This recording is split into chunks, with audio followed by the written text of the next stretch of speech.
right, we are here doing a first ever live podcast recording of the Cryosphere at the Vitalist Bay Summit in front of a live audience, very large audience.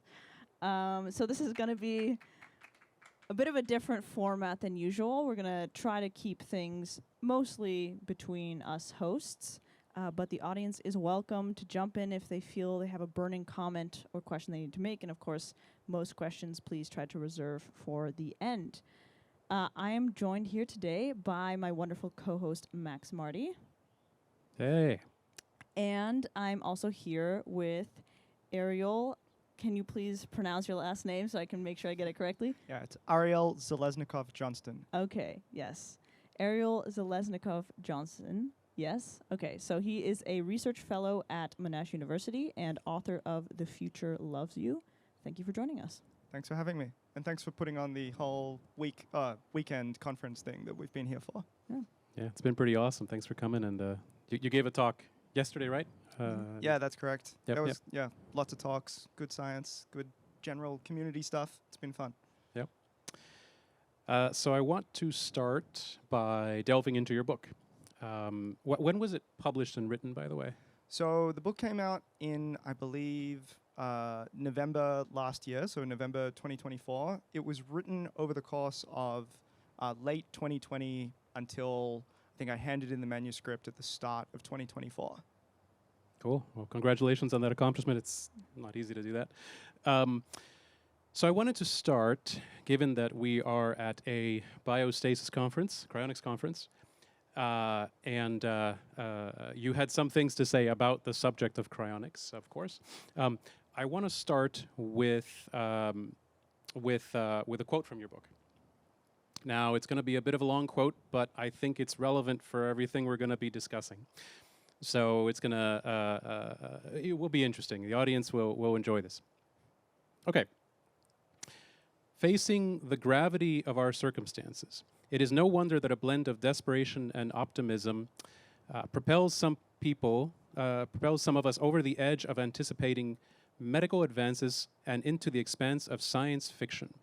For example, take people who pursue cryonics, the practice of having one's body pumped full of antifreeze and suspended upside down in a flask of liquid nitrogen.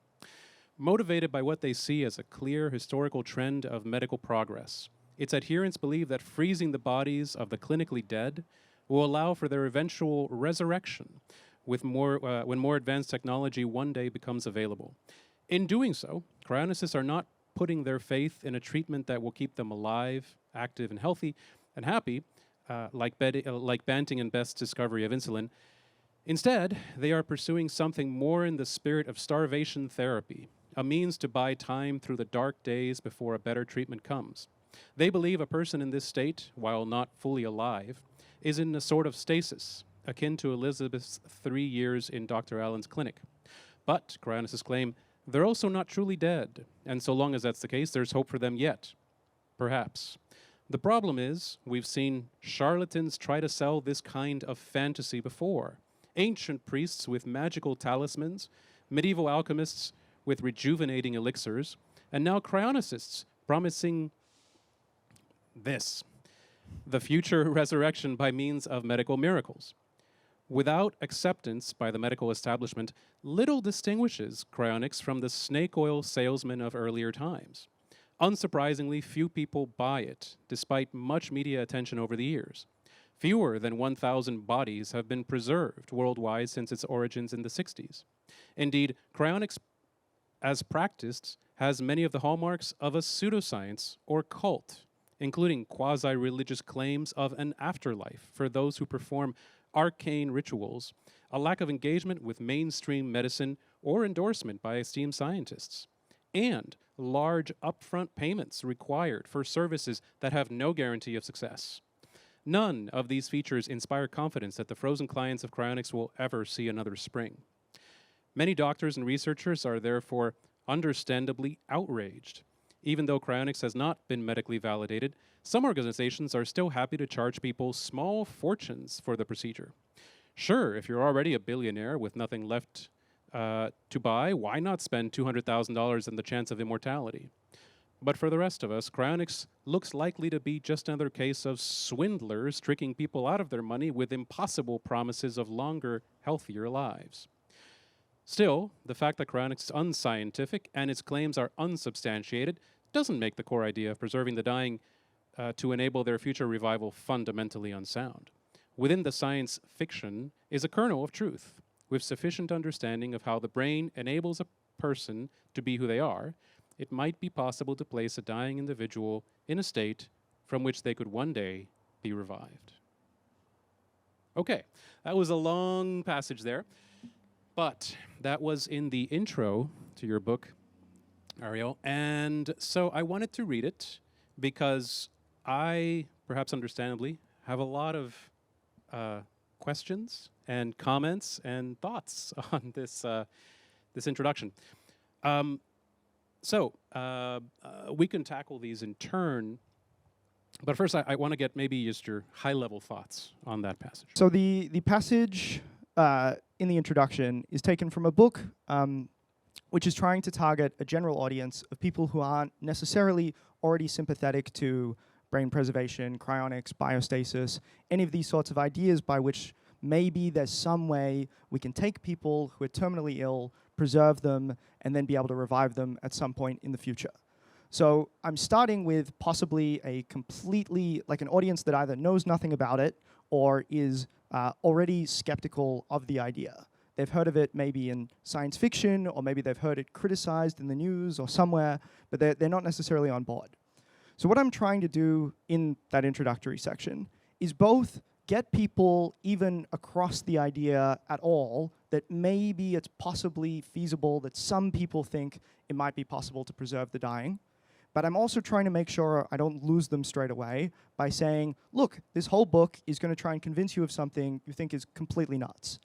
And I want to address their concerns where they've heard things like, oh, there's these crazy weirdos who think that, you know, if you just put people on ice, you'll be able to bring them back. Basically, addressing all of their concerns, making them feel heard, and making them feel like the author, me, is going to like work through and try and hold their hand and help them understand without invalidating what they're worried about. Finally, just the last high-level bit there is, that's not to say I don't have, I think, valid criticisms of cryonics as previously practiced. But it is the case that were I writing a book specifically for a cryonics crowd, just to sort of nudge people onto what I think might be better practice, I probably would have toned down the harshness of that section somewhat. But just to be clear, you stand behind everything you said in those paragraphs. I stand behind everything I say in those paragraphs, but you can interpret it in one of two ways. So for example, I say it appears to be like pseudoscience, as opposed to is necessarily directly pseudoscience, which brings up the question in philosophy of science of like the demarcation problem of like, what is pseudoscience, what isn't pseudoscience, how do you count something as in one or on the other side? And I think there's some aspects of cryonics as historically practiced, which I would say are definitely science, like the things that are very close to traditional cryobiology. There's other sections in other areas where I think people have acted in a less than adequately scientific manner. And when you look at both of those together, I think charges that people have of this field has been acting in a pseudoscientific manner have some merit to them. But you don't say some people make the claim that cryonics is a pseudoscience. That's not how you phrase it. You seem to be making a stronger claim that cryonics as practiced is or is adjacent to or something like that a pseudoscience, right?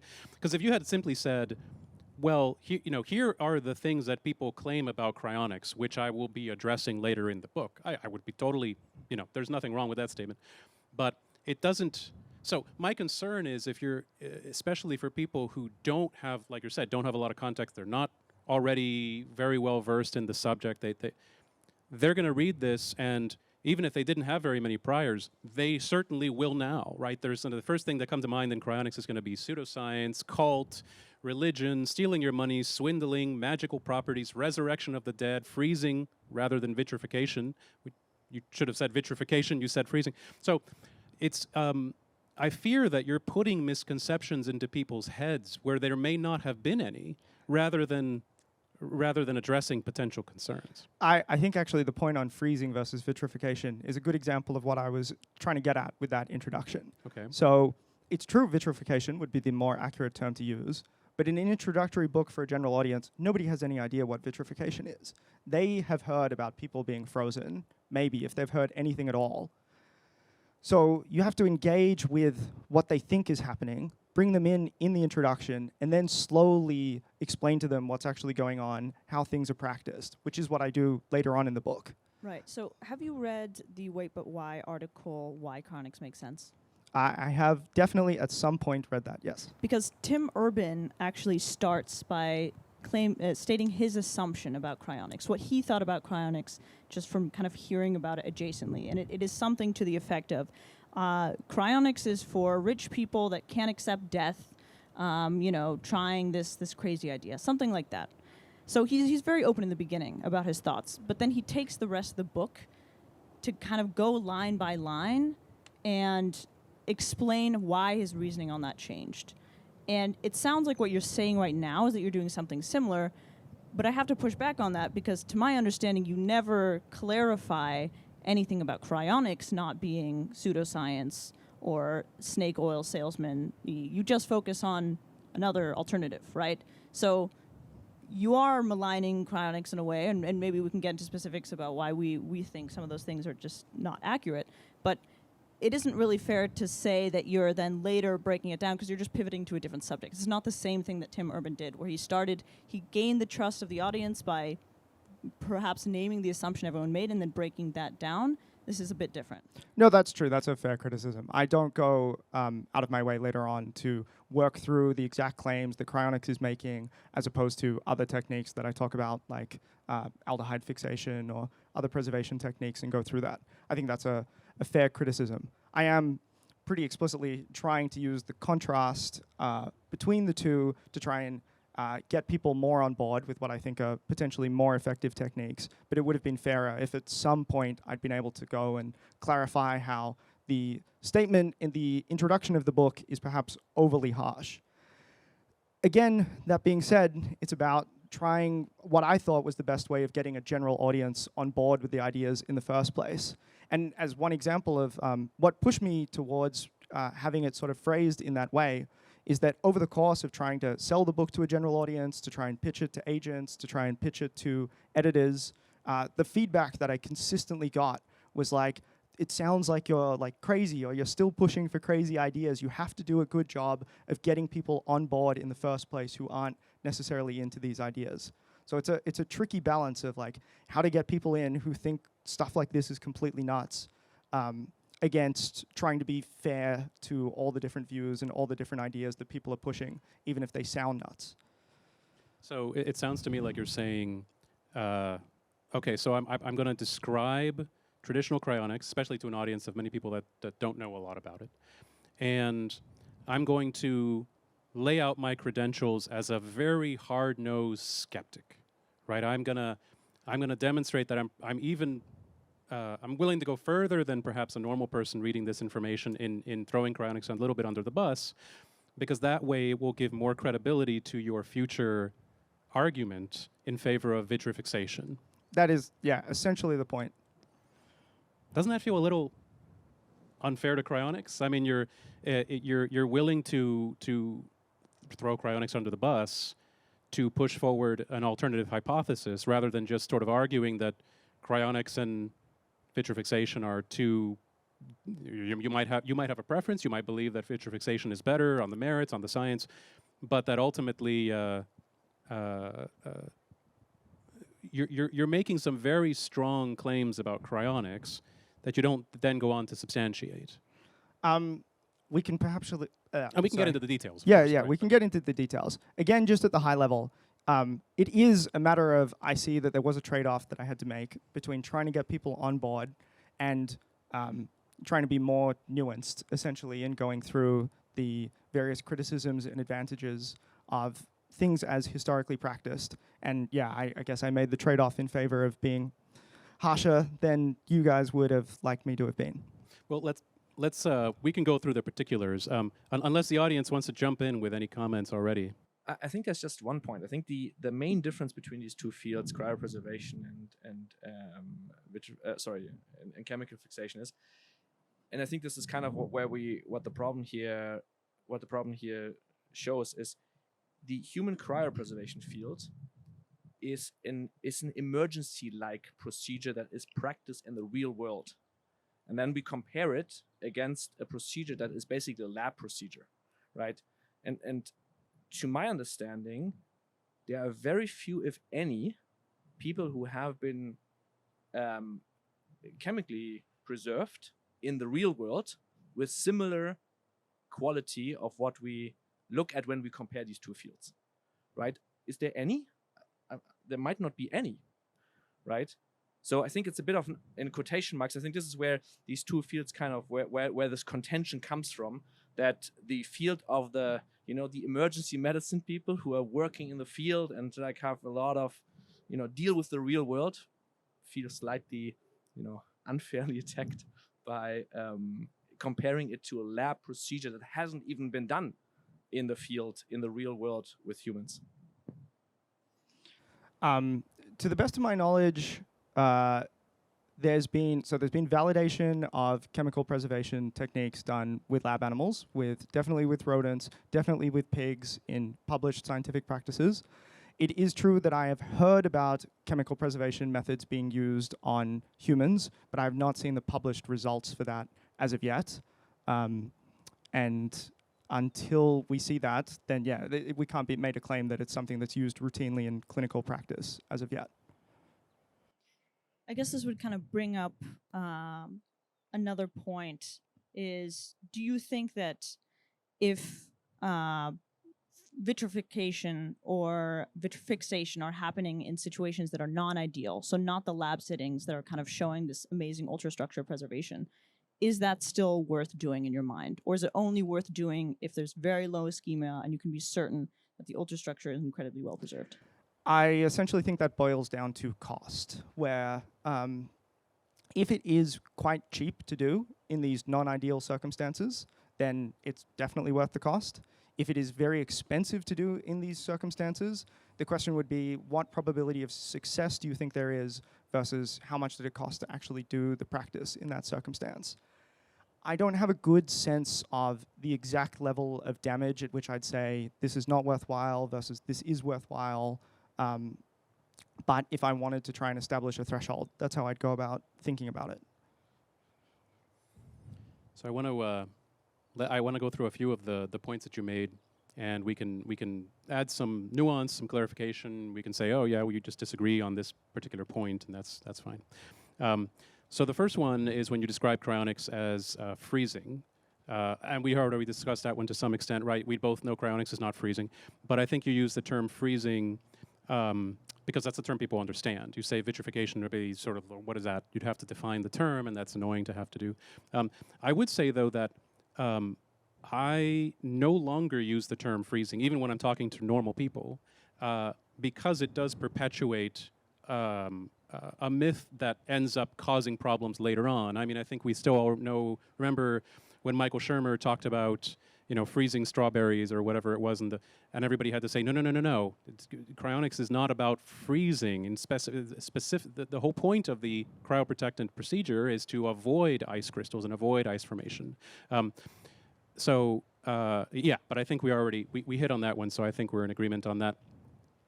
You refer to cryonics as expecting resurrection rather than revival. Now, resurrection to me is one of these weasel words in cryonics because, of course, it suggests something religious, it suggests something mystical, something clearly pseudoscientific. I don't use that word. I don't know anybody in cryonics industry who uses that term specifically because I do think it is confusing. We're not talking about resurrection of the soul or something like that. Why did you use the term resurrection, potentially knowing that it has these weasel word connotations? It's again, and I'm just, I guess, saying the same thing, trying to engage with people's fears and concerns and potentially disdain already for the field, trying to make sure that they feel heard in that section before going on to then describe what I claim is a better method later on. So it's a repetition of the same thing, where people have these conceptions that what cryonics is promising is something strange or mystical or pseudoscientific. So I'm using terminology that lends itself to making them think that that's what it is. That's what it is to a degree, yes. Okay. Is cryonics a pseudoscience? Make the case that cryonics as practiced today, I don't mean whatever somebody did 50 years ago. I mean modern cryonics is practiced by Emil Kenziora, who we just heard from in the audience, or by Alcor or such, or the claims that they make. Is the practice or the claims that are made pseudoscientific in its nature? For something to be pseudoscience, it has to be unwilling to update itself based on new scientific evidence and to have an inability to falsify itself when that comes in. So it somehow self-perpetuates, it doesn't respond to criticism, it doesn't update itself. Now, there's some practices that one could argue are pseudoscientific in modern cryonics practice. So for example, if you are doing preservation procedures and you're not trying to continually get feedback on how well those have gone, or to take samples or scans to adjust yourself, or to analyze, hey, what might be going wrong with this procedure? How could we be updating it? How could we actually check that it's working? But I definitely know there are people, like Emil, who you just mentioned, who are very interested in trying to get that data. So doing things like doing CAT scans of patients after they've been preserved, ideally trying to do biopsy samples from those brains after they've been preserved and check whether things like the ultrastructure is intact.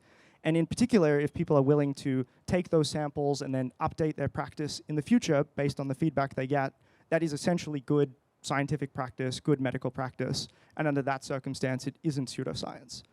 Well, I know for a fact that Alcor has been keeping very meticulous track of its cases and trying to do this, right? They've been trying to get good data. They've been trying to do a lot of these scans. Obviously, you don't want to take a patient who you cryopreserved and then pull them out of cryopreservation and slice their brain up and do a bunch of scans because you're the person paid for what hopefully they might someday get. But certainly the push and the drive from every reputable cryonics organization is to get this, and has been for decades, to try to get this data as well as possible. And the underlying idea that, and we're going to get into the consciousness and all this later, the underlying idea that you are, whatever you are, materially comes out of the structure and organization of the stuff inside of your brain, is one that is held by cryonics and is clearly not a pseudoscientific idea.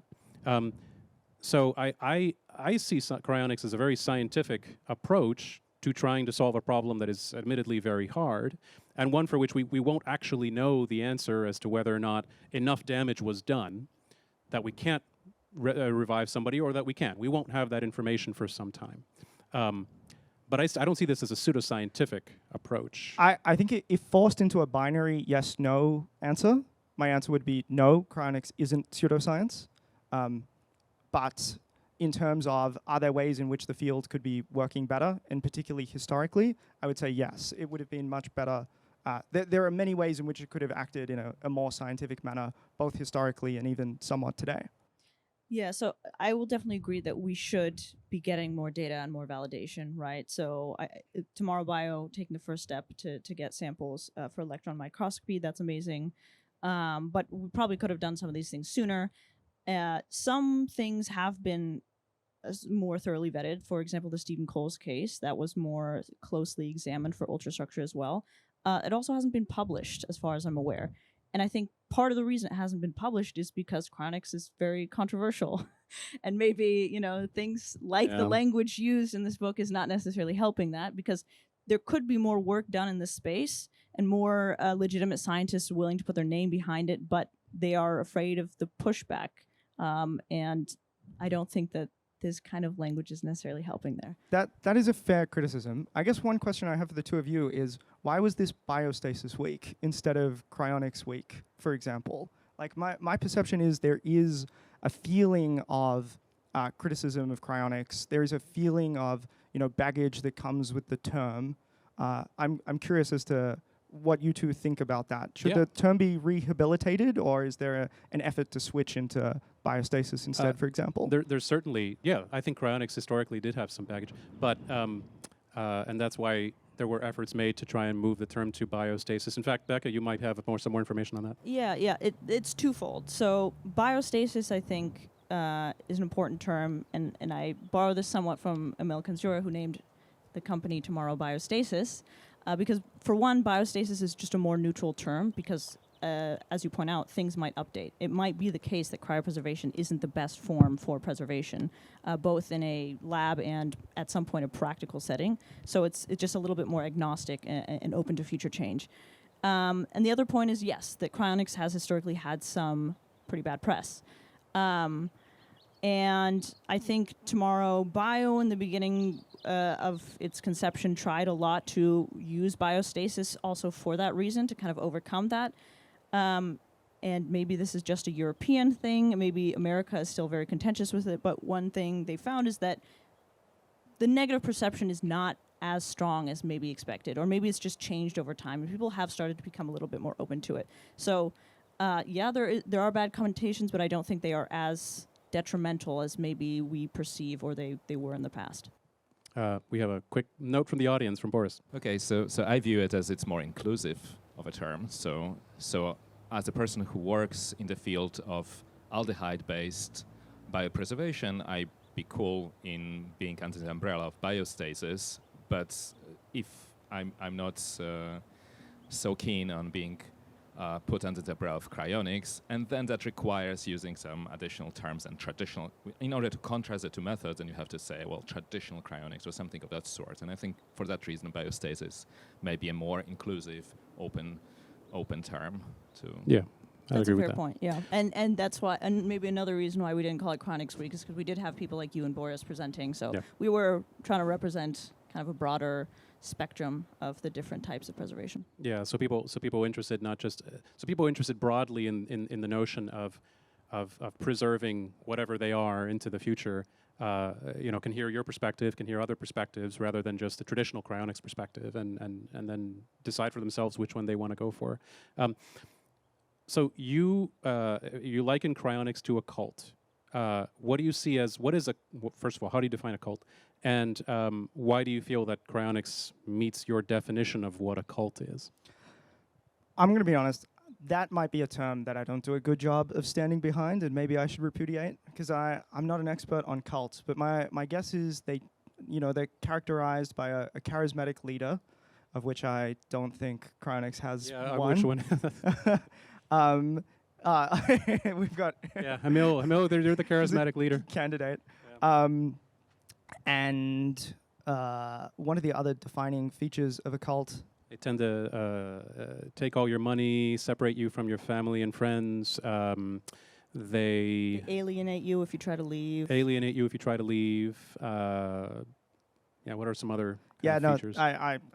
I apologize for using the term cult. Okay. That's Well, we got just unfair. Full repudiation of one portion of this. Yeah. Okay, so you said cryonics makes religious claims of an afterlife. Can you explain by what you mean by an afterlife, and why do you feel cryonics makes these claims? I believe I used the term pseudo-religious, right? So I just mean you made claims of an afterlife. Like you used the term resurrection, which to me strongly suggests an afterlife, right? Well, my understanding is that a typical person taken off the street would think that, you die, and then you get preserved in a cryonics fashion, and then you get brought back to life in some way, in a way that is very akin to, a religious view of someone dies and then they get transported to heaven or hell or some other version. But is it akin to that, right? Because those views usually rely on some sort of immaterial soul, something like that. I agree. Right? And I think this is a fully physicalist view, is what cryonics is. Much like you're bringing somebody back using CPR or using something like that, right? It's a view that doesn't require any kind of magic or hocus pocus or soul or anything of that nature to. Yeah, no, I agree that is the claim that chronicists are making, which is, again, why I use the term pseudo-religious rather than religious, because I don't think it's based on immaterial, soul-based sort of revival or resurrection. I mean pseudo-religious claims of an afterlife in that it's akin to historical sort of ideas of you die and your soul somehow gets reincorporated, your soul somehow lets you live on in heaven in some new format, different from the way that you were previously alive. Is what I think a typical person's conception of cryonics is something vaguely like that. I might be wrong about that. Yeah, that's I what I would say normal people think. most cryonicists are very much atheist. Well, Oh, they're not all atheists, and some of them have conceptions of the soul or an immaterial supernatural. He means more the people that are not chronicists yet, right? They Yeah. perceive it that Oh, way? okay. I don't mean to say that that's what I think cryonicists think. I think that's what non-cryonicists think about cryonics. Like general public people. Okay. Yeah, I suppose that's true. The main point you've made about this introduction is that you're trying to appeal to an audience that is very general and might be hostile towards cryonics, right? I'd be curious to hear why you thought that was the best approach, because just in the cryonics work that I've done, my plan has more been focus on communities that are already pretty friendly to cryonics, like longevity people and maybe AI, crypto tend to be a little bit more futurist, tend to be a bit more open to this thing. Try to penetrate that a bit more, get them to not cryocrastinate and actually sign up. With that, you get larger numbers, and then you can slowly creep beyond that until eventually, hopefully, you get mainstream. But I don't know that that focusing on the people that are anti-chronics now would be effective. But I'd wonder why you thought that was the right approach. Yeah, I'm essentially going for a completely different approach, which is to get people who I think might be sympathetic, so doctors or neuroscientists or other members of the general public, to somehow get them on board, even though they're not already sympathetic to the ideas of cryonics specifically or longevity specifically. So in the sense of, instead of taking people who are already on board with the ideas of, we should be trying to extend people's lives longer, or maybe we can do this through preserving people in some fashion, it's instead taking people who are skeptical, making their skepticism feel heard, but then maybe nudging them to be like, actually, there is some merit to these ideas if you read on.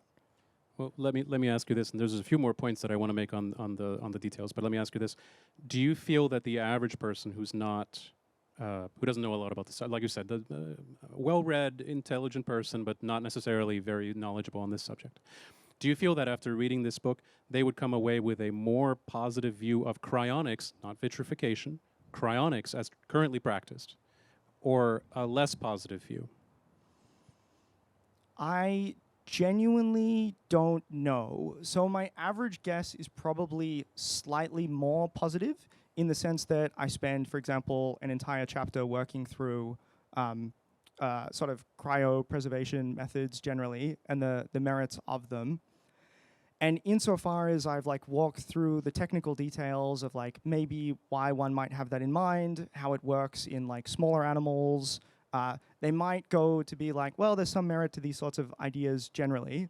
But it is true that I criticize cryonics as well. So I don't know whether the net positive is that they're oh, there's technical reasons why this isn't complete nonsense and has some scientific merit to it, or whether they walk away more with the sense of this scientist is completely critical of this historical idea, and that's what they take away. What I'm gathering from you is that it seems to be you think that a lot more people would be on board with some sort of biostasis, some form of preservation in future life of some form, if they thought that the science was more legit. And this was, I think that's a reasonable assumption to make. I think I definitely made that assumption as well when I started working in cryonics, and that is probably the case to some extent. But what I realize is probably a larger problem is that even a lot of people who think have no issues with the science, that think conceptually it makes sense, maybe because they scientifically don't understand it well enough, they just think the concept makes sense, are still not interested. It's not a matter of being skeptical about the science. It's a matter of not everyone immediately understands the value of living again and for a much longer time, as much as that might sound ridiculous to us who think life is amazing and we think 80-something years is not nearly enough. For a lot of people, there's a lot of human evolution and a lot of status quo bias that's just making that unappealing. And I feel like that is the bigger problem, that you have to make people think about life differently and have them understand the value proposition first, and then you try to convince them on the science. Because if you don't have that foundation, it doesn't matter if you convince them on the science; they're still not going to be interested. I agree entirely that I don't think the main problem for most people is necessarily the science. And it's, for example, that reason why in the book, almost all the early chapters aren't based on the science of how actual preservation might work. Like, there's initially a chapter on why do we live for 80 years instead of 20 or 200, trying to give them a sense of denormalizing the idea that human lifespans are supposed to be 80 years. And then the next chapter is all about, like, why might we want people to live longer? So sort of addressing people's objections and giving them the positive case for extending lifespan. So I very much agree with you in that general sense. But I do think that people would probably be more sympathetic and more on board with the ideas generally if they felt there was buy-in from the medical and scientific communities. And that's what I was hoping to push more for. I second that. I think that's definitely true. I think part of what we're doing here today and what all of yesterday was technical day was focused on how do we improve that? How do we get that situation where we want it to be? And by the way, just to be clear, I thought most of the rest of your book was great. So we're just focusing on for obvious reasons, we're focusing on your opening gambit here. But and we'll get to the rest of it. Don't worry. There were a couple of other points I wanted to make. Just two more. So the other you mentioned, cryonics requires large upfront payments. I know of personally no one. I mean, there are people who make large upfront payments. I didn't make a large upfront payment, and I'm signed up for cryonics. I think the vast majority of people signed up for cryonics have not made a large upfront payment. So, is that another claim you're just willing to pull back? No. As far as I'm aware, no one has been revived after cryopreservation yet, but they've already paid the money for it. So in that sense, they have paid large amounts of money prior to actually having received the end of the procedure. Right, but cryonics is funded almost always through life insurance, which is not a large upfront payment, right? So the majority of people who die did not write a check for a large amount of money. I guess maybe the contention's on the word upfront, whether upfront means immediately upon a sign up or just before the outcome is possible. But wouldn't that also, if you mean the second one, just that you're paying any amount of money before it's clear whether it will work, wouldn't that be also the case for vitrifixation? Yeah, it would absolutely still be the case for any sort of preservation procedure provided. It's more a criticism of having to pay. Like, it's true that if you're doing it through an insurance scheme or a long-term payment, you're giving small amounts of money at a time. But there is still a large payment that goes to a provider at some point that gets delivered prior to the person being revived. Yeah, but when you're talking to people who have no idea about this, they see the word upfront. Nobody there is going to think anything having to do with insurance, right? And to you, this might not be an important distinction, but we who communicate about these things have to tell people, no, you don't need to, as you describe, be a billionaire who for whom money is no object and can afford anything. And then, if you can afford anything, I guess you can afford $200,000. Because the vast majority of us are not billionaires, and we are funding this through the let's call it miracle of life insurance. We are able to pay for this without having to shell up a large amount of money up front.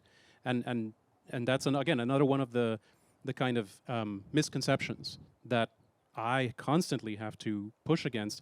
And I fear that people who read your book are going to have a greater misconception about these kinds of details. Again, then, at no point in your book, I think, do you say, oh, by the way, I meant up front as in at some point down the line, someone somewhere has to shell out the money. I don't think you say that. No, that is a fair criticism. I think there is a sense in which people are paying a large amount of money before they are provided with the service. I agree that, like, if it does feel different if you're doing it through an insurance-based scheme than if you're doing it just as, a one-time payment at the prior to prior to receiving the cryopreservation. Yeah, prior to receiving the cryopreservation, exactly. Yeah, I can understand, again, I think the general point you've made with the introduction is that, this is for a contentious audience. It's not 100% the language you might always use. But I would be curious, do you believe that the fact that it is upfront before you receive proof that it can work. Do you think that's fundamentally a problem? Because I understand why that feels bad. Nobody likes the fact that you're paying for something that's not fully validated. But I think, in my mind, for any form of biostasis you're doing, that is going to be inevitable. Yeah. Right? I don't think that's unfair, in the same way that you pay for any sort of thing where you don't have a complete guarantee of delivery. So whether it's another, like a surgical medical procedure where, you know, that it might not work, there might be complications, it's based on, do you think it's good value for money? Is the expectation that it is worthwhile? Obviously, that's an argument for making things as cheap as possible if they're uncertain, but that's not fundamentally my criticism of cryonics. As cheap as possible while still actually providing the service that would presumably actually work, you know, or could work someday, right? Indeed. But my old co-host of this podcast, Daniel Walters, has something from the audience. Just in terms of providing the service, cryonics organizations have not made any claims that there's any guarantees. The service is in the attempt of what they're trying to do, as long as the attempt is in good faith, which for the vast majority of reputable cryonics organizations, it always has and continues to be that way. The service is being rendered. The last portion of the service is not guaranteed, but that is stated upfront and strongly, and anybody with a cryonics service contract is aware of the risks there. I understand that, but again, my impression is just that a random person who's not bought into cryonics but just vaguely aware of it has the impression that they are being asked to pay a large amount of money for a service that they think is impossible to happen. And that is the preconception of people before they engage with the material that you guys provide and learn more about what actually might be feasible. And I wanted to make them feel like I understood that that is the objection that they have. That's a good point to lay this matter of the book to rest. The word impossible. You state that the claims made by cryonics organizations, and this is again not that you're claiming other people make that, you're stating the claims made by cryonics organizations are impossible, and thus cryonics organizations are swindling people. But impossible is a really high standard, right? So the claim that you're saying it's impossible means that you're claiming cryopreservation cannot possibly ever, in any meaningful way, make good on the latter portion of what it's claiming could potentially happen, right? So you're not saying it's highly unlikely, it's improbable, there are better options, it's not worth the price. You're saying impossible. Can you substantiate the claim that cryonics, as currently practiced cryopreservation, is impossible? So I know that later in the book, again, when I talk about cryopreservation practices in more detail, that I explicitly do not say it's impossible, just that I think it's unlikely. But could you read for me the section in the introduction where I say it's impossible? Yeah. Hold on one second. I can get to it. Okay. But for the rest of us, cryonics looks like cryonics looks likely to be just another case of swindlers tricking people out of their money with impossible promises of longer, healthier lives. Yeah, so I'm afraid that's a little weasel wordy for deliberate reasons, where I'm saying it looks like something that's impossible rather than necessarily is impossible. It's not ideal from the perspective of clear communication with people who are both sympathetic to cryonics and people who aren't sympathetic to cryonics, but that's not actually saying that I think it's impossible. I think now we're going to move on from this, but I think my fear with this entire portion that you wrote is that someone could leave this book. Sir, I think they would leave your book because you're a good writer, and I think you make a good case for vitrifixation. Someone could leave this book thinking certainly I think they would think more positively of vitrifixation, and they would absolutely think more negatively of cryonics. And that's a trade-off that makes it hard for me to recommend this book to people, right? So, and I wish that hadn't been the case. That is fair. It is a trade-off that I felt compelled to make over the course of running the book past people, trying to work out how to write it, trying to work out how to get people on board, speaking to other scientists, doctors, members of the general public. It felt like there was a lot of negativity towards cryonics when I spoke to these people.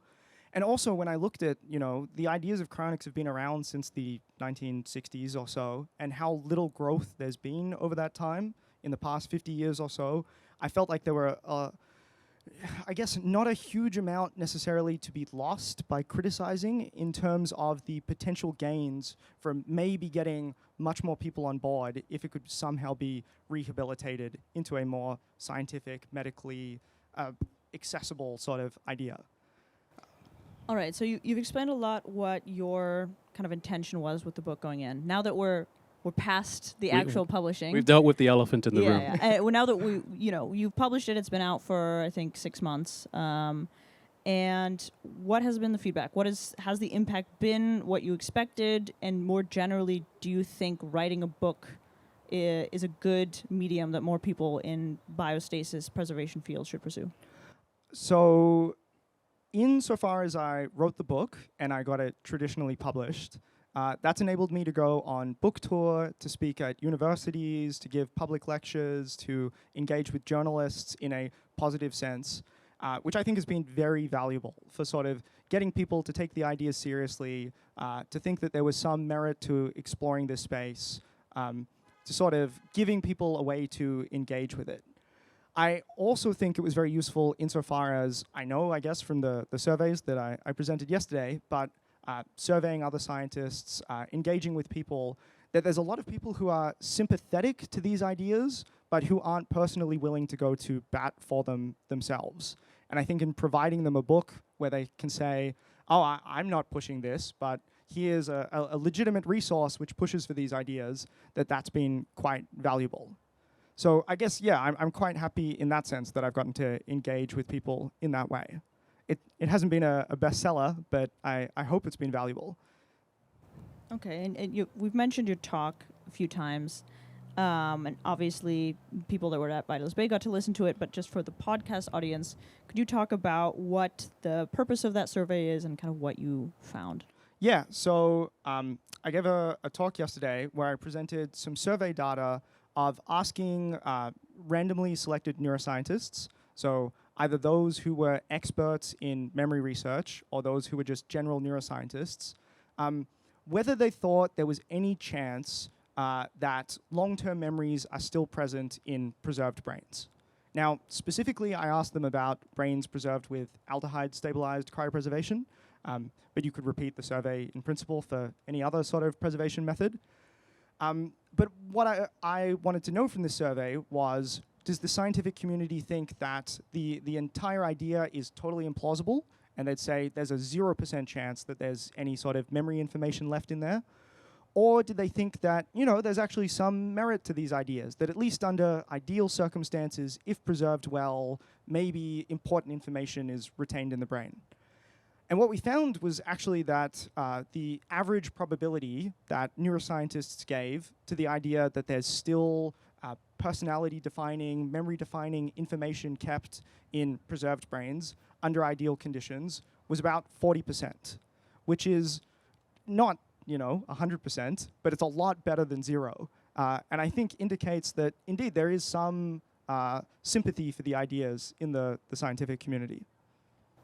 And are there any plans for kind of follow-up? Do you hope to repeat this over time and see how sentiments change? Or what are you kind of planning to do with this information in the long run? Yeah, absolutely. So it's twofold. One is in having a single survey out there of looking at the scientific community, it means that anyone who wants to speak to journalists, the general public, scientists about the merits of preservation can say, look, scientists think under ideal conditions, there's a reasonable chance that this might work. The community doesn't say, no, it's never going to work. And this is important because I'm sure you've sometimes read articles where people will show some breakthrough in cryopreservation or neuroscience, and then they'll find a skeptical scientist who says, but this will never work. Like, nobody believes this will work. The community totally dismisses it. And now you can point them and say, like, no, that's not true. But yes, we also do intend to do repeat surveys, both to hopefully see, as scientific milestones advance, a shift towards more and more people having sympathy for these ideas, and to go out and survey other groups that have opinions that are valuable in this space as well. So in particular, we'd like to do a survey of doctors about what they think about the merits of preservation and whether it's technically feasible. So you argue in your book that death is bad, and you're not going to get any argument on those merits from us up here on the stage or in the audience. But just for completeness, can you make the case quickly, succinctly, because I don't think very many people are going to disagree with you, but maybe explain why you believe that death is bad, or how you lay out that argument. Yeah. I mean, I guess fundamentally for me, I feel that death is bad because life is good. And I enjoy living my life. I enjoy sitting here in the sun. I even enjoy getting criticized by my interlocutors and Fairly, I hope. in that kind of discussion. And I don't think it is the case that for many people there comes a time when they're sick and done with it and would no longer desire to continue living if given the chance to keep living.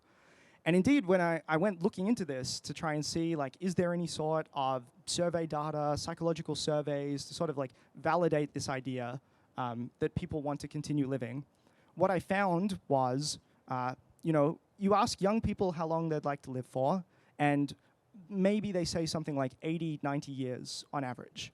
But as people get older, they tend to keep pushing that number up and up and up. And if you actually go into hospices and you ask the terminally ill, what is your remaining will to live? What you find is that the vast majority of them still describing having a very strong will to live. And I think that's just to say that, like, most people do want to live good lives, have healthy lives, and if given the chance to keep living in good health, they would take that option were it available. It's weird that, given that more people aren't into exploring cryonics, biostasis, preservation, but yeah, that's my perception at least of why death is bad. Yeah, I would make the case that even if people wouldn't take the option in old age, that it might be an impaired decision. So I think that some people, if they're very old and in a bad state, they might in that moment feel less motivated to live. Although, of course, you're saying a lot of people still do. But even for those that don't, I think a lot of them are somewhat impaired by the circumstances. And if they were actually in a state where they felt healthy again, then a lot more people even would take that option. That actually comes up in the data. In these surveys, when they found people who describe having a low will to live, it's typically because they're in extreme pain or nausea. And often when those symptoms get treated, they regain their will to live again. I'm sure depression also a big, Yeah, indeed. It's not the case that necessarily everyone has always a strong will to live, but I'm just saying the majority of people. Yeah. So how is it that you just talked about life? How do you define death? We heard a couple days ago from Ralph Merkel, who I think would make the information theoretic case for a definition of death. Is that the one you would adopt, or is there something different? So essentially I would adopt it, but I'd give a slightly different spin on it, which is that I think death is the loss of personal identity. So I frame it around the psychological attributes that define a person, where, historically we had this idea that people died when their heart stopped or their lungs stopped. That's not really taken as a given these days. We've moved as a society to more one of the notion of brain death. So someone dies when they lose all the functions of their brain. But even the non-cryonics community is aware that there's problems with that definition. For example, if you look at the brains of brain-dead patients kept on life support, you'll see things like ongoing function of the hypothalamus or other areas of the brain that have some minimal electrical activity, and doctors just dismiss that as not being important. And the reason why is because most people think what really matters is having your memories, having your personality, having your goals and dreams and desires, all these sorts of psychological properties.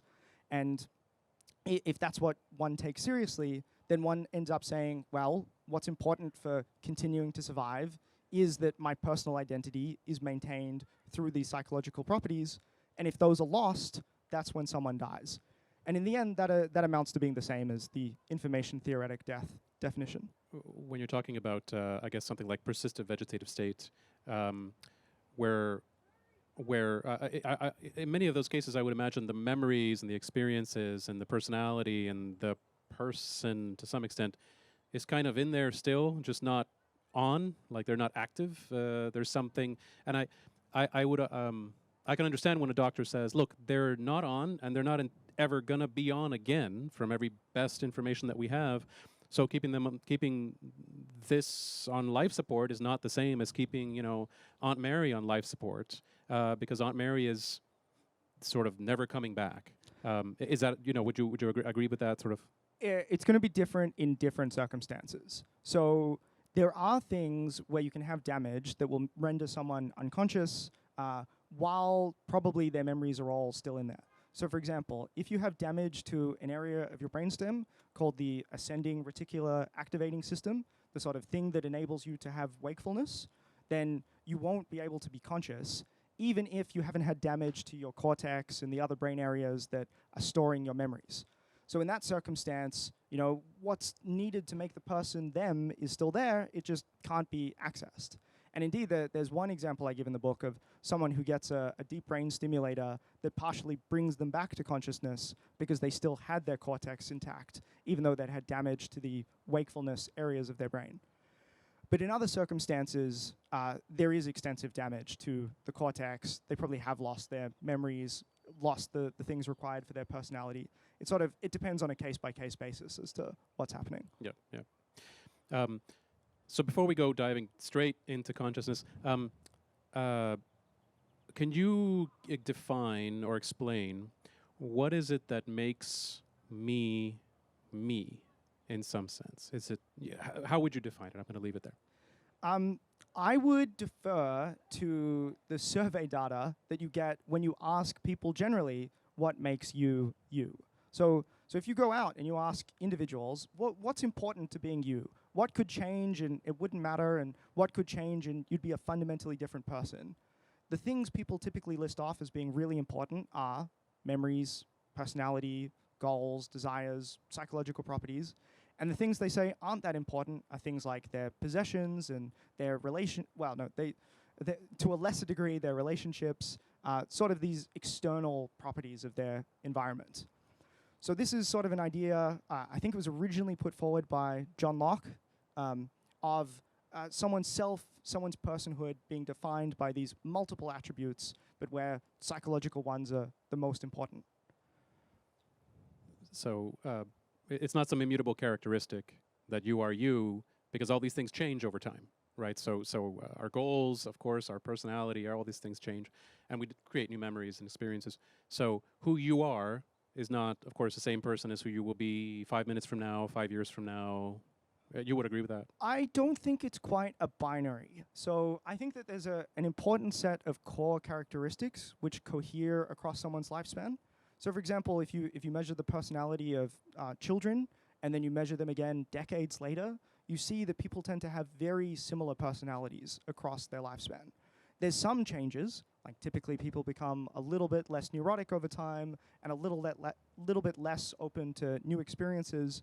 But if you look at how much an individual changes across their lifespan and you compare that to how different people are from each other, the changes within a person are a lot less than the differences between different individuals. So what I would say is, yes, it's the case that people change to a degree, but actually I think there's a core sense in which people are pretty similar across their lifespans. And if that changed too much, then they wouldn't necessarily be the same person anymore. You have a whole section of your book on consciousness. What is your kind of brief, or as detailed as you want, understanding of what consciousness is and how it's derived in the brain, and maybe how is it a bit different from what you just talked about with what makes you you? So I think the question about what is consciousness and the question about what is a person often get conflated together, but I think they're actually two different questions. Where what is consciousness is a question of what is it that makes me in this moment? Like, how do I experience the world around me? How can I see colors or hear sounds or feel my body right now, right where I'm sitting? That's different to what is it that binds different moments of conscious experience together across time or space into being the same person.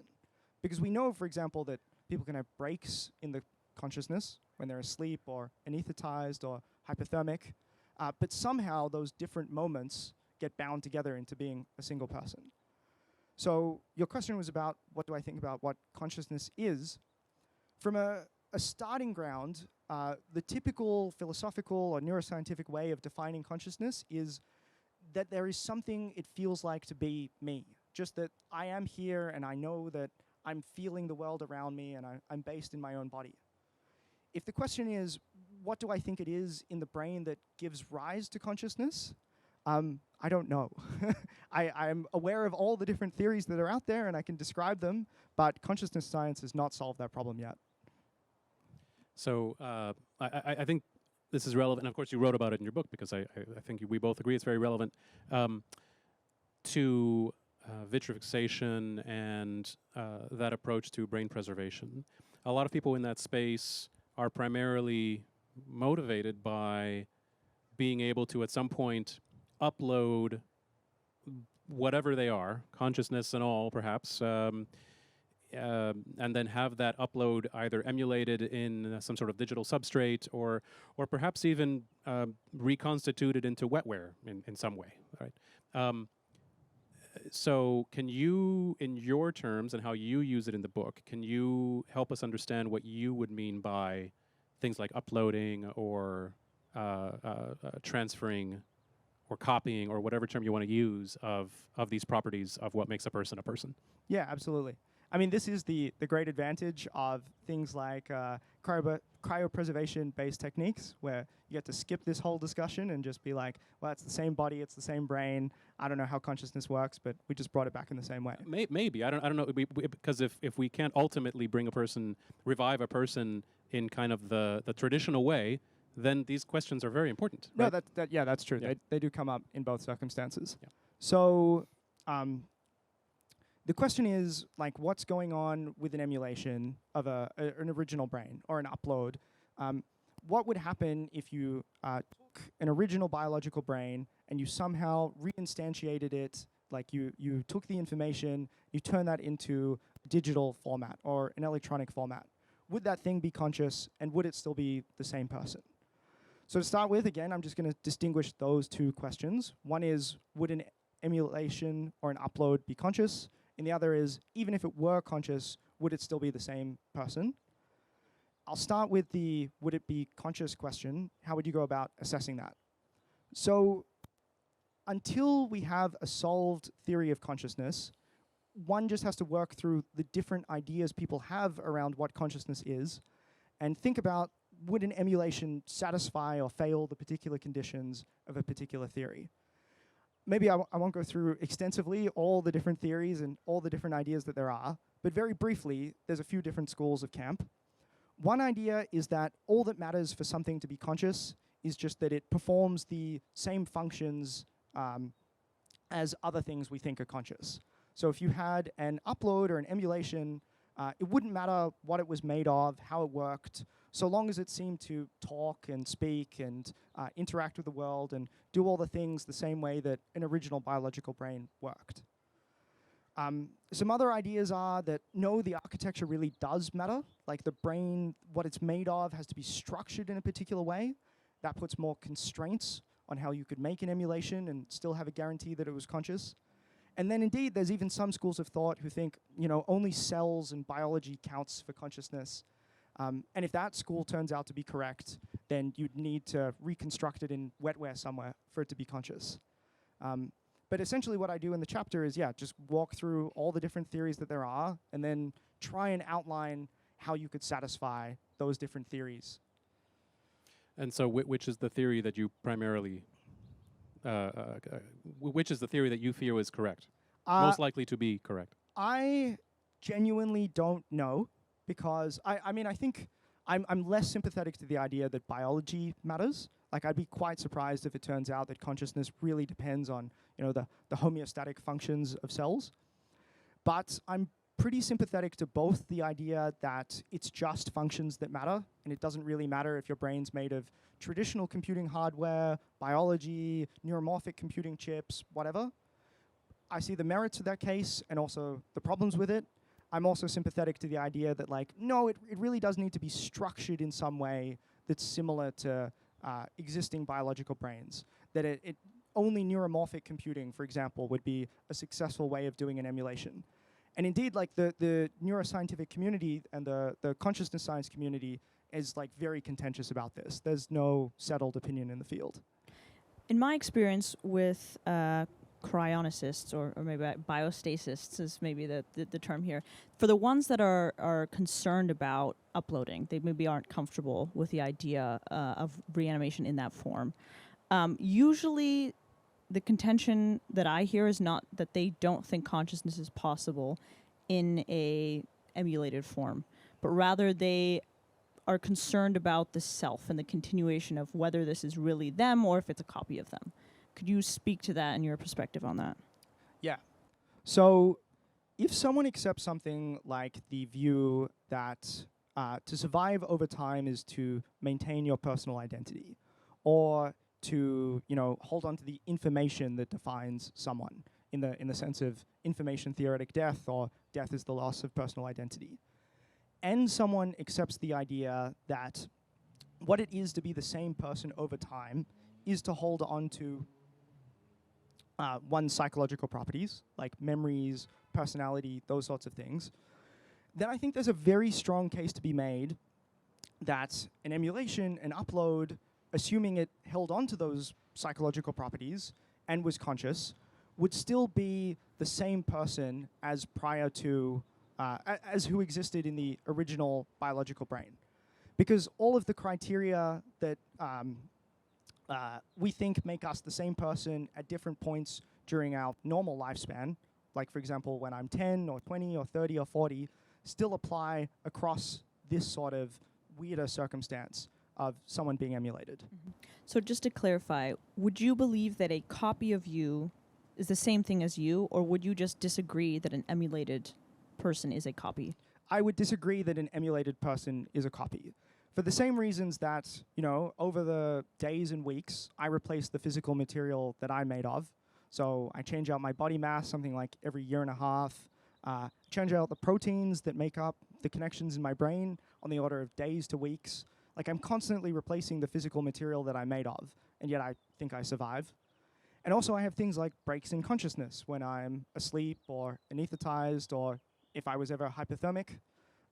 I think I can survive through those circumstances without becoming a copy of my previous self. So in the same sense, if an upload or an emulation was done correctly, I think it would just be me in exactly the same way.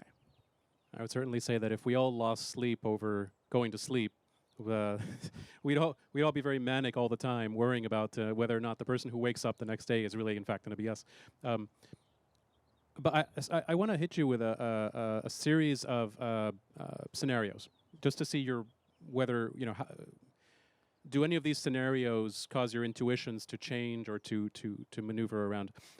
So the first one is, let's say we had a non-destructive uploading, and all of these uploads, let's say they are incredibly high fidelity. We're talking about emulations that are emulating at the level of atoms, right? So we are. There's no question about, well, maybe you're just not emulating low enough down on the chain. No, you're all the way down. Okay. So let's say you have this emulation while you are still alive, and that emulation gets switched on. Are both of them you? Is only one of them? Are you still you, and the other one is not you? It's something else, or how would you describe that scenario? Yeah. So this is essentially equivalent to asking, if you walk through the teleporter. And then there was like, the you who walked through the teleporter and just came out in the same room on the other side, and the you who appeared somewhere else. Would those be, both you, or only one is? Like, what's going on in this circumstance? I agree that there's the intuition, definitely, that, only one of them can be you and one of them has to be a copy. And I think that intuition comes from the fact that we are all grounded at any time point in our own moment of consciousness, in feeling like we are ourselves, and if there's some entity over there whose experience we can't directly feel, that must not be us in some sense. That being said, I do think it is the case that what it is that maintains me as the same person across time would now just be happening in a very weird circumstance where it was maintained in two different places at once at the same time. And so I would say that there are indeed now two instantiations of the same person in different locations at once. This might seem like a silly question, but okay, you walk through that field, it scans you instantly and instantly creates a perfect copy of you. Let's say it's in wetware, although I agree with you, it doesn't strictly matter whether it's wetware or digital, if it's copied, if it's running at a low enough level. But either way, you walk through that field. Do you expect that you may suddenly find yourself in that other room, or that you won't suddenly find yourself in that other room? Are you going to find yourself in both rooms simultaneously? What do you think would happen? What would be the experience of that? Well, one would experience just walking through and nothing happening, and one would experience walking through and then being in the other room. Like in terms, it's you have to think about it as what is the experience in memory of each individual consciousness at that point in time. So prior to walking through the teleporter, they're just in that room, or prior to being uploaded, there's one consciousness just at that location.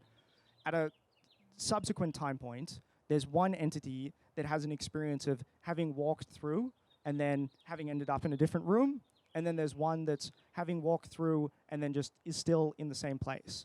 But as far as like the moment of consciousness is concerned for each of those two afterwards, they have, you know, the same past history right up until the point of the branching event where they went through. And then when the branch happens, do you still view these two as one kind of entity fundamentally because they're coming from the same self? Or do you view them as now two distinct things that should be cared about separately? And like to give a very crude example, let's say you walk through the teleporter, you meant to destroy one half and just have a new one emulated elsewhere, and it didn't work. Should the person on the other end shoot themselves because there's another self? So it doesn't matter because it's all the same, or do they become distinct? Yeah, so insofar as if there begins to be an accumulation of memories that aren't shared between the two different entities, over time, the two will become more and more and more different from each other. And if you imagine letting it go on for days, weeks, years, eventually there might be, you know, an entire lifetime's worth of memories that separate the two. So it is the case that I think eventually, with sufficient change, the two might end up as different people. But if we're imagining only letting it run for, you know, a second, a microsecond, some tiny fraction of time, there's almost nothing that psychologically differentiates the two from each other. And in that sense, they're still very much the same person. And it is the case then that, you know, if one of them were destroyed, I don't think that counts as completely killing off a person, because all that's really been lost is like that microsecond of memory and experience that the other one wasn't able to capture. That's so interesting. My intuitions differ on this, right? But it seems to me that, yeah, maybe if it's a microsecond, maybe you're right. But let's say it were 5 minutes. That to me is quite clear that you have two different and distinct individuals. Of course, they share a vast majority of their memories, their personality, their goals, their aspirations, their favorite color, whatever. All of these things are shared between these two individuals, but they are two individuals. To me, anyway. To me, it would be more like you erased 5 minutes or an hour from my life. Like you gave me some amnestic drug, and now there was a whole section of my experiences that were gone and no longer able to be accessed or recalled. So let's say I suddenly found myself as the one in the other room. That's how I suddenly realized, wait a minute, I'm the one in the other room. And someone told me, this was a great experiment, but in the next 2 minutes, we will terminate the experiment, and you will be fine, don't worry. And I say, wait, terminate? You will be fine. I'm right here. Do you mean terminate me? And they said, well, yeah, we're going to end the experiment. What are you talking about? And I said, whoa. First of all, is that the exit? Second of all, I think I can take you, right? So that would be my response, right? And would you just say that's a ludicrous response? I should just, where's the cyanide? Hand it over. I mean, what? No, I mean, I too share the intuition, and I think if I found myself in that circumstance, I would also be extremely uncomfortable. I think it's for a variety of reasons. One is like, first of all, you just don't know it's worked. So like you can't tell from your own experience that like there's you still somehow in the other room over as well. So there's the uncertainty. But also it's like, you know, we don't go about our lives normally grounded in the philosophy of how it is that we survive over time. That intuition, I think, is like not immediately apparent. It's only when I've like really worked through what it is that enables me to survive over time, how it is that I survive breaks in consciousness, how it is that I survive my physical components being replaced over time, that I feel like I've come to the conclusion that indeed, like in that circumstance, I really would be surviving, and what would be lost is just those 5 minutes or an hour. But I'm very sympathetic to the feeling that you know, that would be unacceptable. And I think in practice we wouldn't want to actually run such experiments and give people the, you know, the scenario of being there and worried that they're about to be killed off. But I think the philosophy does check out if you think through it. Yeah, I guess this is maybe maybe where my intuition really pushes against this kind of stuff, right? But I take the conservative view of saying once you have allowed that other, I call it an other, you might not, entity, individual to exist for some length of time, or entities, right? I mean, we could do this 1,000 times at once, simultaneously. You no longer have the, at least moral right to just terminate the experiment. And I would think that, well, I would like you were saying, Ariel, you in that situation may even allow your intuitions to push against the ultimate outcome of that experiment. So I can't help but when someone tells you this, they say, and I can see your hand up there, Daniel. When someone says something like this, they, you know, don't worry, you can shoot the person. They're not really feeling the pain or whatever, as per that experiment, right? And then you shoot them, and it's like, well, I see the pain. It's like, no, don't worry. That's pretend pain, you know, or that's not really the case, or something. I don't like that kind of. It was like a wolf being pulled over my eyes, right, to try and convince me of something that is actually very bad, you know, death, right? That you argue against in your entire book, and then you're saying, well, yeah, that it seems like it's death. It's not really death. Don't worry, you'll be fine. Like there's quite a conflict there, and I know, Daniel, you're keeping your hand up. So, do you want to jump in? Yeah, I guess I'd Ariel, if you could explain why the length of time matters. Why does a microsecond matter any less than 20 years or 100 years? It feels arbitrary to me that the exact amount of time would be the differentiating factor. I guess you could make a case that as long as there's absolutely no time, that's something different. But if there's any time, I'm just curious if you could make the case for why it's just not arbitrary. So if we consider how someone is the same person across time, even if they're like 5 years or 10 years apart from, you know, their 10-year-old self and their 20-year-old self, in that circumstance, there's a whole bunch of change that's occurred. So they've got a whole bunch of new memories, they might have some different tastes, there might be some tweaks to their personality, but we accept that in that circumstance, there's somehow still the same person. In this other circumstance, we're saying that we've taken someone, we've had a branch, there's been, you know, almost no differences in psychological properties between those two entities, and yet for some reason we have two completely different people. I'm saying I think that's actually a very hard position to justify. Yeah, almost no difference, but I guess the arbitrary part is it depends of scale, right? Almost no difference, a microsecond. If you take it on a scale of 100 years, that's a lot to us right now. But if we're taking it on a scale of 1,000,000 years, 100 years might be the equivalent of a microsecond to someone else. So that's why I'm kind of pointing out that it feels like that specific intuition. I actually agree with it feeling wise, but if I'm trying to think through it logically, somehow it doesn't feel right. I'm trying to make the contrast go the other way, which is how can you say that there's been a branching and there's only been a millisecond of difference and now you have two people, while still maintaining that someone can be the same person despite having 10 years of extra memory and a whole bunch of personality changes?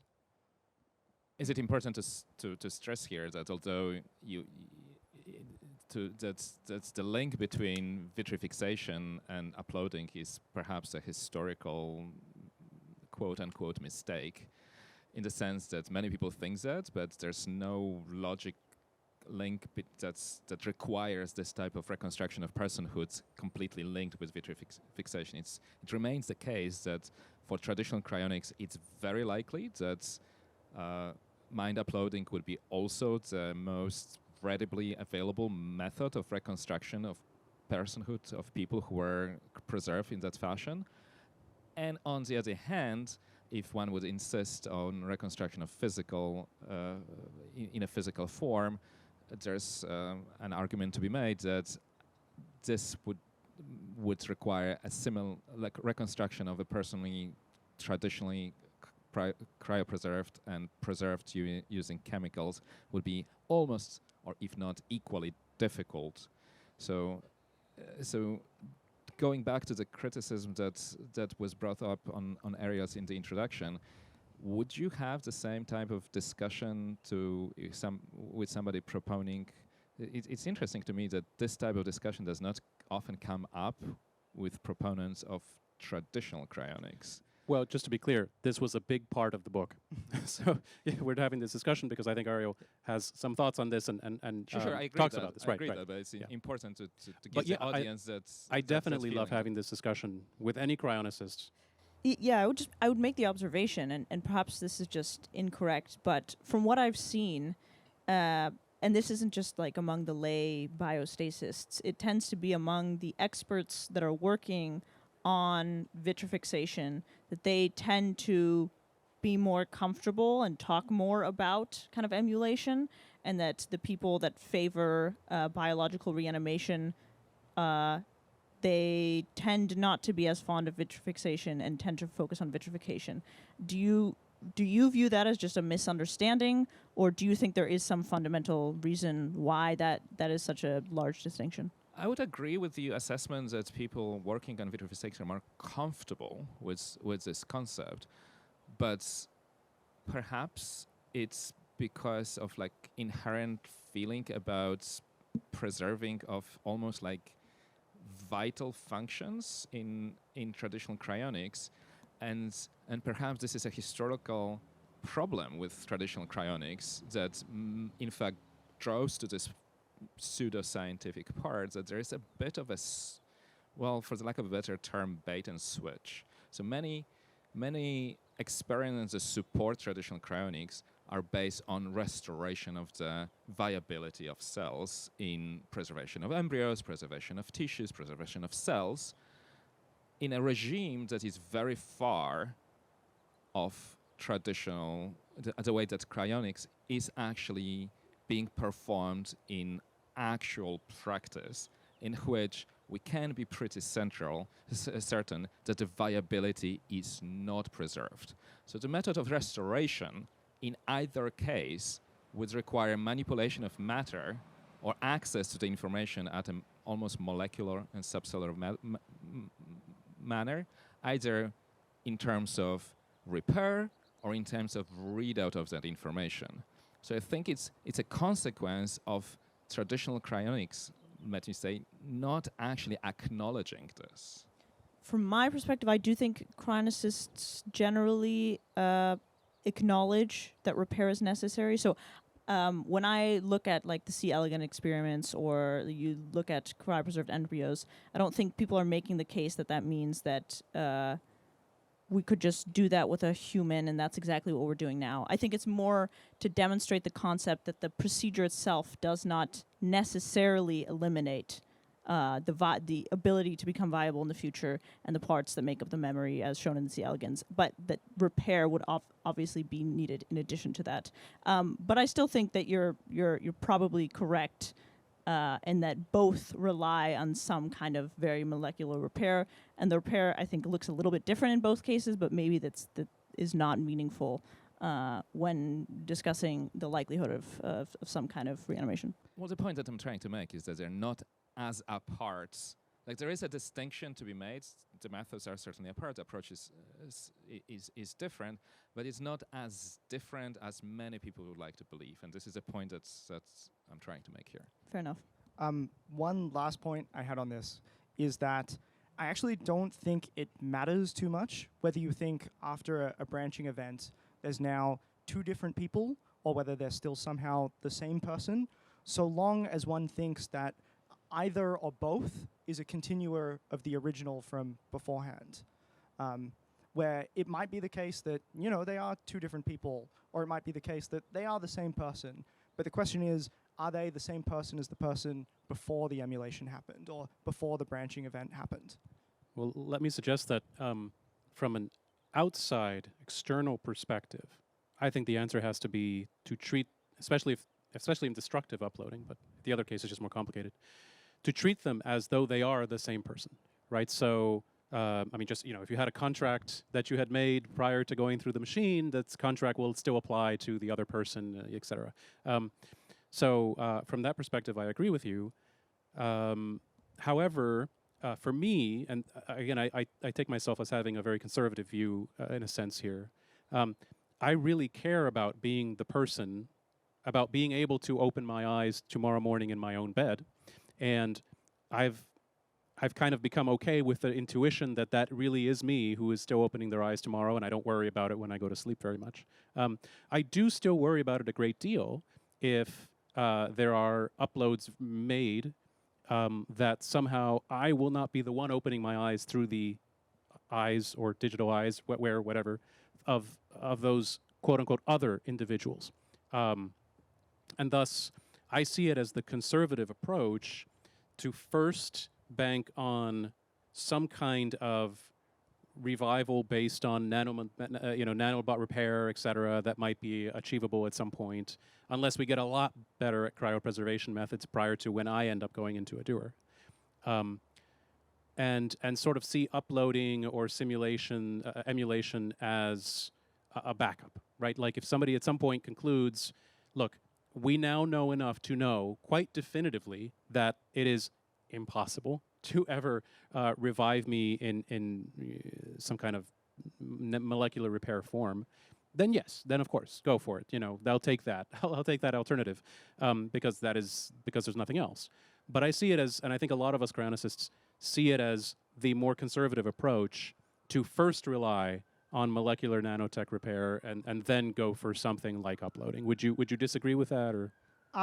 I disagree in a technical sense, in that, the thing I would prefer even more is just an... The thing I would prefer even more is just an anti-aging pill that means we could put all of this to bed and not worry about it all. Next to that, I agree that, if you had some perfect cryopreservation procedure that was validated and seems to work, and then you could take someone out of it without having to do strange repair or uploading or anything, you just warm them straight back up again, that would now enable us to skip all the philosophy and the difficulties. It's more that in practice at the moment, there seems to be a trade-off between procedures that feel like they might maintain biological viability more in a way that might be compatible with not having to upload people, but at a cost of what I see as like doing a worse job of preserving the personal identity defining information. And insofar as I think an upload really would continue to be me, and that's a way in which I truly can survive, then I'm going to strongly favor anything that makes sure that, my personal identity defining information will stay intact, even if it's much more compatible with an uploading version than a biological revival version. Maybe we can operationalize this a little bit, and then I'll head to you, Jacob. I would say something like, if traditional cryopreservation techniques would result in a loss of, say, 10% of my memories and personality and goals and sort of what makes me me, and people would say, oh, he's only 90% the man he was before.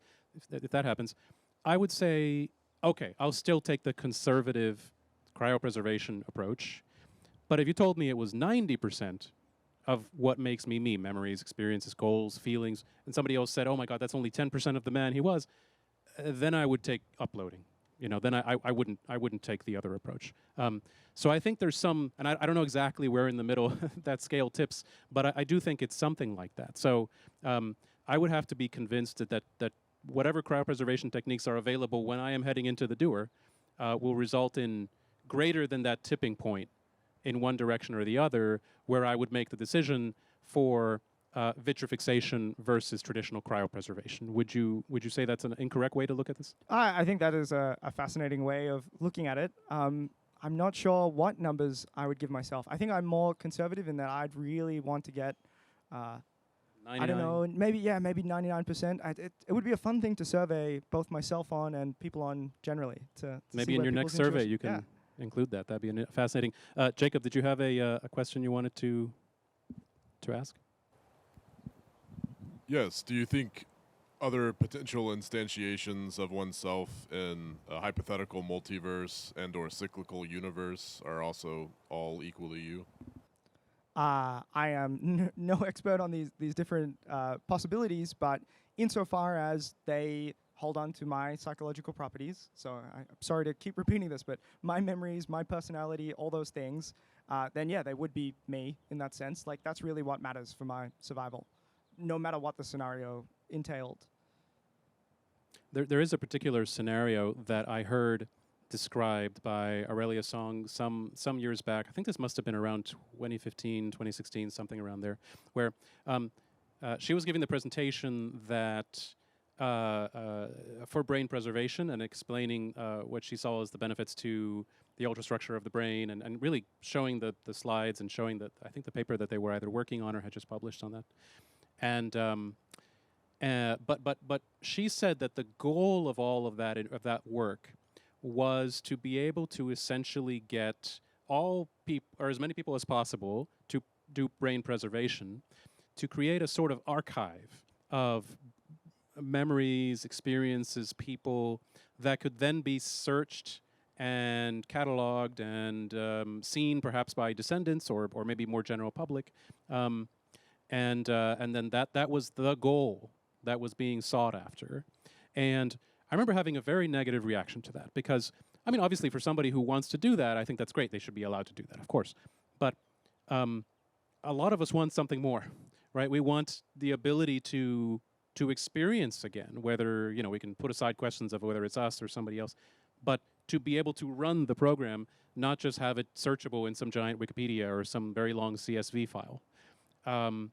So my understanding is that since then, perhaps her opinion on that matter has changed, and she has different thoughts on that. But how do you feel about that? What do you feel is the purpose of brain preservation? I can't speak for Aurelia, but I want it because I want to live for exactly the same feelings that you have. Not just archiving. No. I don't want to just be searchable in some database. I want to be able to sit in the sun, meet my friends, go to parties.